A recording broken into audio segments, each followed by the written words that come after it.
Okay friends, இப்போ நம்ம பார்க்குறது மெட்ராமெடிக்காக்கான ப்ராக்டிக்கல் அசஸ்மெண்ட். ஓகேங்களா? மெட்ராமெடிக்காவுக்கு அப்படி என்ன கேட்பாங்கன்னு நீங்கள் நினைக்கிறீங்களா? மெட்ராமெடிக்காவுக்கு ப்ராக்டிக்கல் அண்ட் வைவா இருக்குது 100 மார்க்ஸ்க்கு. ஓகேங்களா? இப்போ இதோட distribution of the practical exam தான் பார்க்க போகிறோம். அதில் வைவா வாய்ஸ் அப்படின்னு இருக்கு, வைவா வாக்கா. ஓகேவா? ஆக்சுவலி அது வந்து என்னென்னா ஒரு 60 மார்க்ஸ் கேட்பாங்க. அப்படின்னா ட்ரக்ஸ் கேட்கலாம், அப்புறம் ஜென்ரலாக கேட்பாங்க, இல்லை ஸ்கோப் லிமிடேஷன்ஸ் அண்ட் கான்ட்ரிபியூஷன். அதோட இதெல்லாம் வந்து நான் உங்களுக்கு நெக்ஸ்ட் வீடியோவில் சொல்கிறேன். வேணும்னா நீங்கள் வந்து எனக்கு கமெண்ட் பண்ணுங்கள். ஓகேங்களா? அப்புறம் என்ன ப்ராக்டிக்கல் அசஸ்மெண்ட். ப்ராக்டிக்கல் ஒன்றும் இல்லைங்க, இதுக்கு முன்னாடி நம்மளுக்கு வச்சுருப்பாங்களே அதுதான்.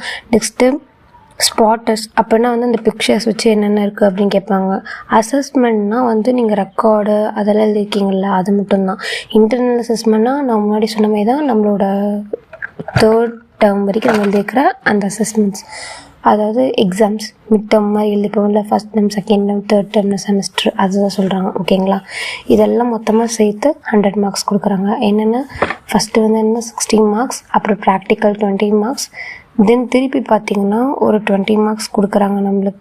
10 மார்க்ஸ் கொடுத்துருக்காங்க ப்ராக்டிக்கலுக்கும் இன்டர்னலுக்கும், ரெண்டும் சேர்த்து 20 மார்க்ஸ். அவ்வளோதான். இப்போ நம்ம ப்ராக்டிக்கல் மட்டும் நம்மளுக்கு போதுமானது. எல்லா ட்ரக்ஸையும் படிச்சிருங்க. இதுவே வந்து பாதி இது க்ராஸ் பண்ண மாதிரி. ஓகேங்களா? தேங்க்யூ.